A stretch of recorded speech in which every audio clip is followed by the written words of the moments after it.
আরে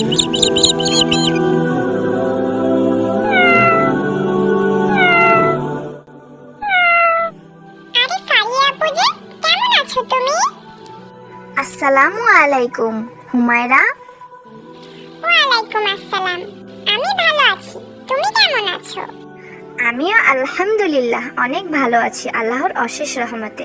তার আগে তুমি আমাকে বলো তো, তুমি কি আমার উপর শান্তি ও রহমত বর্ষিত হোক তা চাও না? এ আবার কেমন কথা বলছো তুমি আপু? কেন চাইবো না? অবশ্যই সবসময় চাই তুমি শান্তিতে এবং রহমতের মধ্যে দিয়েই থাকো। তাহলে তুমি আমাকে সালাম দিলে না কেন বলো তো? শান্তি ও রহমতের মধ্যে দিয়ে সালামের কি সম্পর্ক বলো তো আপু, আমাকে একটু বুঝিয়ে। হায় আল্লাহ হুমায়রা, তুমি কি জানো না সালামের মর্তবা কত বড় এবং কত সুন্দর এর অর্থ? আসসালামু আলাইকুম এর অর্থ আপনার উপর আল্লাহর শান্তি রহমত ও বরকত বর্ষিত হোক, এবং ওয়ালাইকুম আসসালাম এর অর্থটাও ঠিক একই, আপনার উপরও আল্লাহর শান্তি রহমত ও বরকত বর্ষিত হোক। তাহলে তুমি জেনে বুঝেও কেন এমনটা করলে?